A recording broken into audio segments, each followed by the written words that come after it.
তবে কি রাশিয়ার সামনে মাথা নত করার সিদ্ধান্ত নিয়েছে ইউক্রেন? হঠাৎ কেন ক্রেমলিনের মতবদল?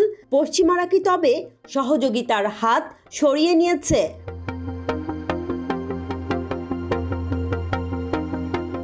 চলমান যুদ্ধে ক্রমাগত পরাজয়ের জন্য পশ্চিমাদেরই দুষছেন ইউক্রেনের প্রেসিডেন্ট ভলোদিমির জেলেনস্কি।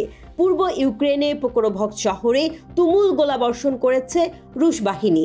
স্থানীয় কর্তৃপক্ষ বলছে মস্কোর সেনারা শহরটির দিকে ক্রমে এগিয়ে আসছে। গত আগস্ট থেকে পোকরোভস্ক শহর থেকে অন্তত 20,000 মানুষ পালিয়েছে। 2 সপ্তাহ ধরে শহরটিতে রুশ বাহিনীর হামলায় পানি ও বিদ্যুৎ সরবরাহের অবকাঠামো ক্ষতিগ্রস্ত হয়েছে। রুশ বাহিনীর অগ্রগতির মুখে শহরের পরিস্থিতি জটিল আকার ধারণ করেছে বলে ইউক্রেনের এক সেনা কর্মকর্তা স্বীকার করেছেন।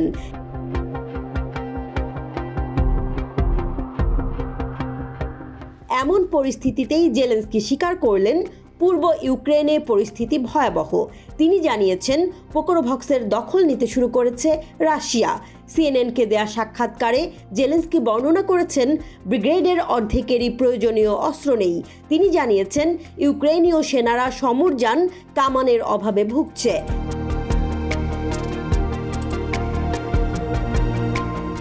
জেলেনস্কির অভিযোগ, যুক্তরাষ্ট্র এবং ইউরোপীয়দের যে অস্ত্র দেওয়ার কথা রয়েছে তার সরবরাহের গতি ধীর। সময় মতো কথা না রাখায় পশ্চিমাদের ওপর হতাশ ইউক্রেনের প্রেসিডেন্ট। যুদ্ধের ব্যাপারে কথা বলতে মার্কিন প্রেসিডেন্ট জো বাইডেনের সাথে চলতি মাসেই আলোচনা করতে পারেন জেলেনস্কি। রাশিয়ার অনেকটা ভেতরের সামরিক লক্ষ্যবস্তুতে, বিশেষ করে বিমান ঘাঁটিতে হামলা চালানোর অনুমতি কিয়েভকে দেওয়ার জন্য পশ্চিমা মিত্রদের কাছে আবার আহ্বান জানিয়েছেন জেলেনস্কি।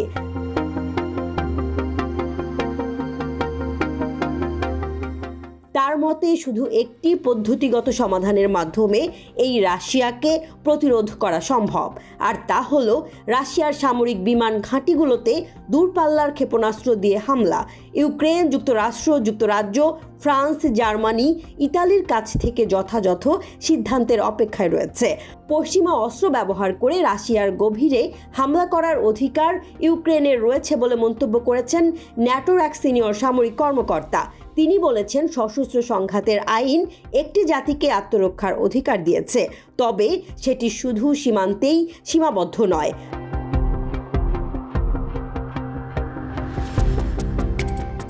রুশ প্রেসিডেন্ট ভ্লাদিমির পুতিন সতর্ক করেছেন ইউক্রেনকে পশ্চিমা তৈরি দূরপাল্লার ক্ষেপণাস্ত্র দিয়ে হামলা চালানোর অনুমতি দেয়া হলে একে রাশিয়ার সাথে পশ্চিমাদের সরাসরি যুদ্ধ বলে বিবেচনা করা হবে।